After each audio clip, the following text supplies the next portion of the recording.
If you're a True Rest owner, just know that a lot of people are out looking for self-help books, seminars, therapy, exercise groups. There's a lot of things that people are searching for as a way to scratch the itch and try to bring some relief and some angst to their life. And there was an author I spoke to years ago named Poe Bronson, and I remember him saying, what humans want is they want more woo and less ah.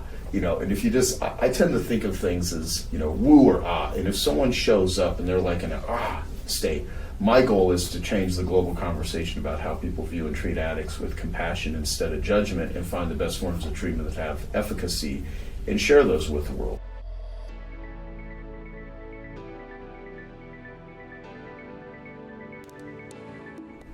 In my own life, I've been in recovery for over 20 years. I was a drug addict, I was a behavior addict. When I say behavior addict, work addiction, sexual addiction, which is an intimacy disorder. It's usually confused by, what does that actually mean?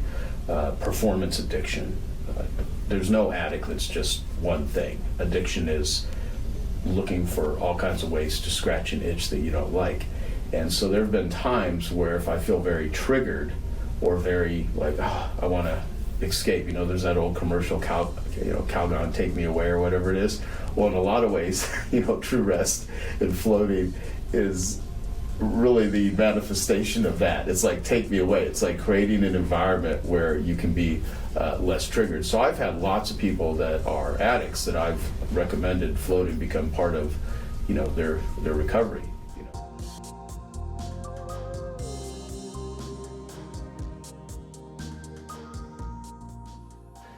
Floating is certainly a great way to put you into a balanced state. And so when you're feeling freaked out, or you're feeling depressed or anxious, there's nothing wrong with not wanting to have those feelings. The problem is how one chooses to, scratch that itch. And so being with your feelings and learning how to navigate that is very important. And so I think there's so much that can be done by creating an environment where people are less triggered.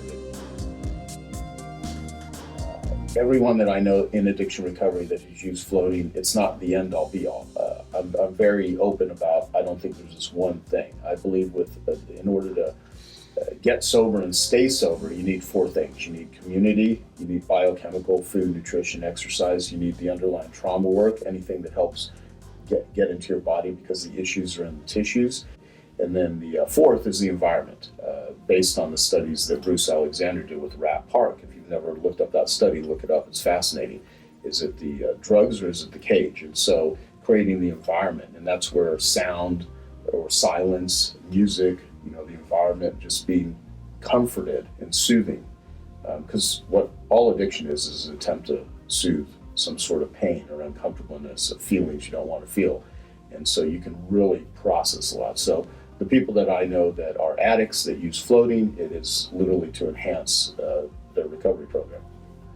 For me, I actually listened to hours of recovery coaching while floating, which was the first time I incorporated any sort of personal development along with floating. So as far as I'm concerned, if someone wants to be totally silent and that brings them peace, that brings them centeredness, great.